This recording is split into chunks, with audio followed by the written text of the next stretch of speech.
This is Mark Belton, Super Training TV, Super Training Gym, the strongest gym in the West. I'm here with my boy, Silent Mike. We're doing some commentary. Hey, it's a Rhino. Oh my God, it's a Rhino. Look at the Rhino using the bands to warm up. He likes to use the bands to cue explosive technique and also to make sure that he's pulling hard throughout the entire range of motion. Mobility is kind of a trendy thing right now, and it is great to get more flexible and more mobile. But before the Rhino hit any weights, I saw him over in the corner with the band. He stood on the band, just grabbed it, and he was just deadlifting the band for sets of like 20, trying to fire up his CNS, trying to get warm, trying to get a little sweat going before he handled big weights. Agile, mobile, and hostile.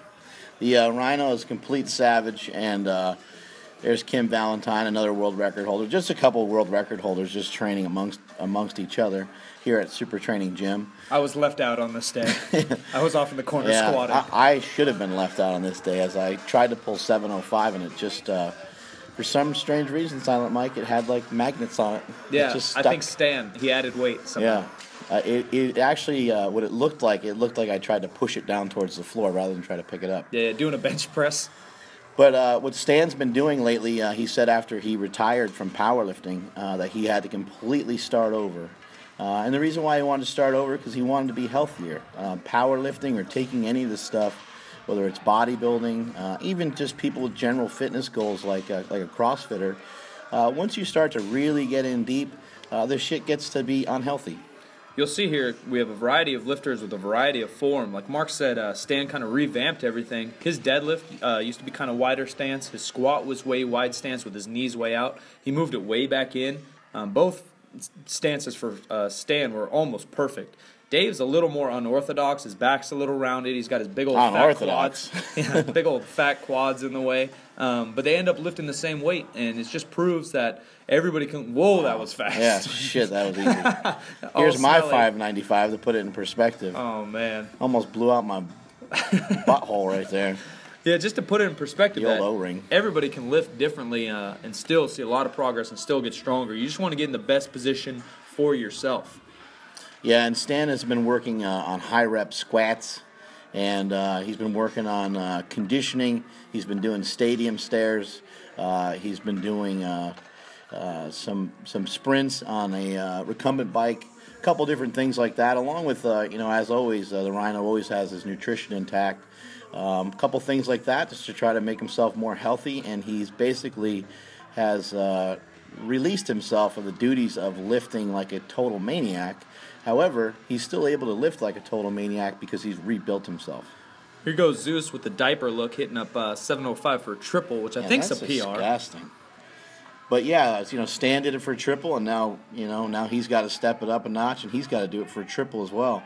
These two heavyweights went back and forth, and it was awesome to see them compete against each other. Just murdered it. Yeah, Rhino pulled it easy. See, he's got that high belt position that's kind of unique to some lifters. Eric Lillibridge, some other guys like to use the same technique. They keep the belt high. They say that it helps them to kind of brace their back a little bit differently than if the belt is a little lower. Here goes Dave trying to take the same weight. Gets a little sketchy, but he finishes it out. Come on, Dave. Come on, buddy. We're cheering for you. We're cheering for you, man. You're homegrown super trainer. Oh, getting earthquakes. A little shaky and yep, I gave it to him. 2 whites, right? 2? Yeah, probably at least 2. 2 whites and a black. A black light? Yeah, I don't know. Was he checking for the spills afterwards? Yeah. On the black light check? Yeah. Oh, squats! And here we are hitting up some squats. Wow, I'm fast. What are you doing? Are those speed squats? Yeah. I was trying to keep up with Rhino on doing some high rep work. This is something I really want to start to try to incorporate. For whatever reason, my movement has gotten worse as of late, and I want to try to improve it. This is great for conditioning, great for your cardiovascular, and actually, it's great for your strength. Yeah, so what are you guys dealing with here? Maybe 40, 50%, just hitting up sets of 15 to 20? For myself, I'm not even worried about a percentage at all. I'm just trying to move something that I could do 20 times for about 3 sets. And I actually, on the second set, I got 18 reps, and on the third set, I got like 16 reps. So I had to do a 4th set to kind of make up. I was trying to complete 60 reps. And so Stan has basically kind of guided me through some of that. And here we got just some tips from Stan. I'll let him do the talking. Now, a variation of the step up or the squat, if you've got sore knees or you're not quite ready for doing a regular squat with a straight bar, we'll warm up sometimes doing these one-legged box step-ups using a band for resistance. Thicker band, more resistance. You do 20 each side, you can still get a good cardiovascular benefit while getting a good pump in the muscles, maybe warming the knees up so you can potentially work your way into a bar squat. Good, switch legs.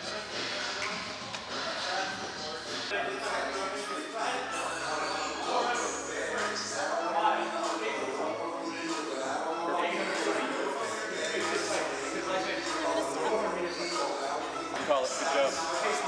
That gives you a good pump in your leg, helps warm up the knees, also good for your cardiovascular.